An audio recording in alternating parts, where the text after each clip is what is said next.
5 yards every time he had a touch. Right now, Tebow is at 5.68. So yeah, not as good, although that's still good. Now, it's not the yards per attempt that you'll see on any stat screen, because all they do is they take attempts divided by, yards, passes, completed passing yards divided by attempts. That's not good enough for me. I want passing yards, I want rushing yards, and I want to reduce the sacks, and I want to divide that by passes, sacks, and the sum of passes, sacks, and carries.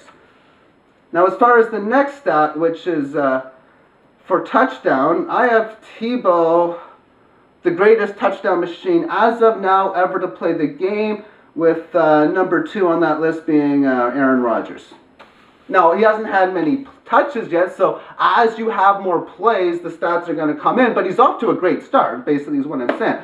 As far as ball protection is concerned, on the list that I'm looking at, I only see 2 quarterbacks to have ever done better in their careers as far as protecting the ball. Again, there's only so many touches here, and those 2 quarterbacks are Aaron Rodgers and Tim Tebow.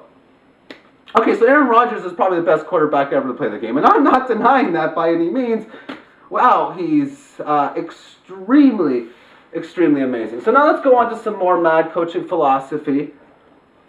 Now, I don't know about John Elway, because you seen him last night, it's like, or not last night, last Thursday, after Tebow got his game-winning touchdown, he's like, nice, no, whatever. That was an insult. That was a huge insult. But yet, if you see that same recent look of John Elway looking at Andrew Luck in University of Stanford, he's like, oh, yay, what a quarterback. Well, too bad, Tim Tebow stopping you from having any chance of that number 1 pick right now.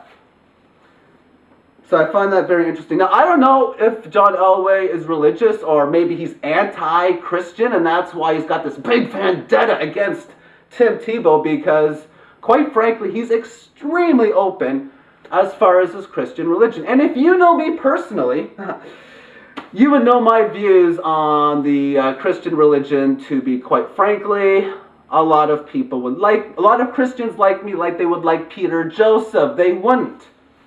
However, I can go a lot deeper than that. If I'm looking to coach somebody like this person here, motivation is extremely big. So I ended up actually messaging Pastor Dowell. I'll put a link for his channel down below, because this is a person whom I feel, as far as how he tries to preach, does a magnificent job. And I was letting him know that if I happen to be some sort of coach, now, I'm just a nobody. Nobody's going to really listen to me because of the way the whole system works, which is pretty amazing for now. But if I got the opportunity, I want to get the best record I possibly can, and one of them is to get one of the best motivators that I possibly can. In my opinion, he would be just that. And there's just so many different strategies. Final thing is, I don't even think Tim Tebow should be a quarterback, even though I think he's the second best quarterback. Well, I don't even think he's the second best right now. It's just, as of now, the stats say it is. I have a rating of 118.35 for Tebow, which has Rodgers at 120.41. And 11 quarterbacks to have a career rating over 100. Brett Favre barely below.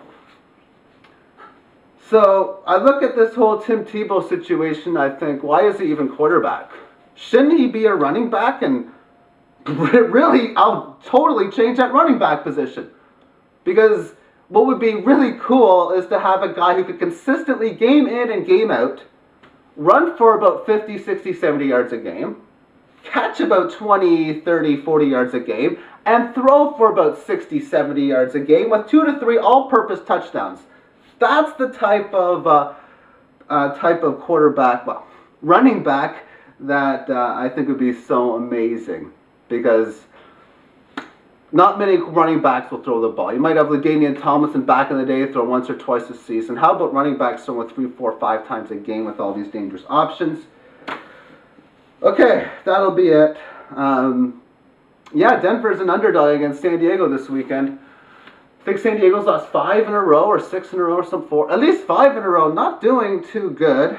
Tim Tebow's 4-1 as a starter, and they 6.5 point underdogs in San Diego. Geez, I wonder where I'm going to play that. Now I want to go over one final comment that I had yesterday, which is from somebody who I've been following for a few years. And it was 2007, and here I'm trying to find somebody to pick NCAA winners, because I can really, quite frankly, if it's not NFL and it's not pro hockey, don't ask for winners for me. So I tried to look for somebody with college football, and this Dave we'll call Dave Consoliolo. Excuse me if I'm really bad with pronunciation. If I got it wrong, sorry. But what was cool is I watched him do his videos, and he reminded me of me from like 2000. It was really cool. So let's just go over the comments. Man, this internet's slow right now. Okay, let's do. I got a new comment.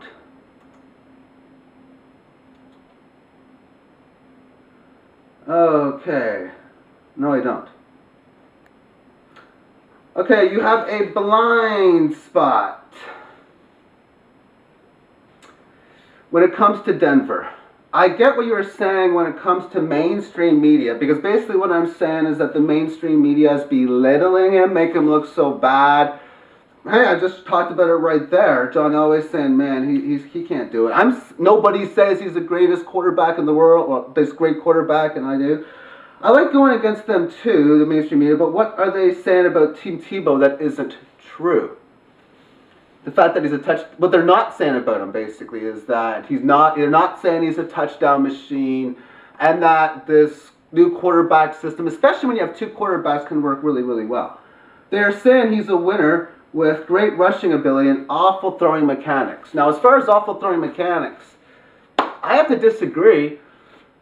Yes, he's young, and you're going to go through those type of growing pains, but he is in great progress of improving the throwing mechanics, and I think a lot of it happens to be having terrible coaches on his team. John Fox, if Tim Tebow's looking worse this year than last year, I'm putting that on the coaches, basically.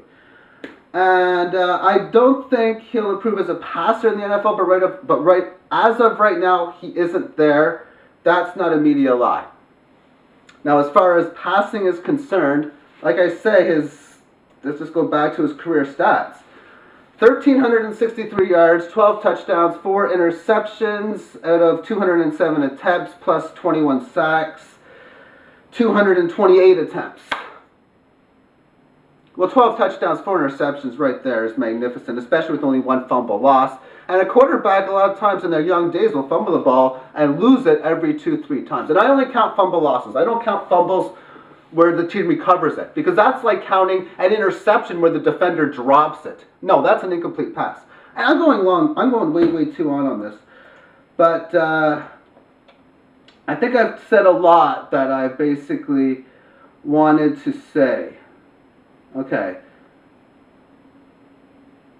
Yeah, I've said a lot that I wanted to say. Take care.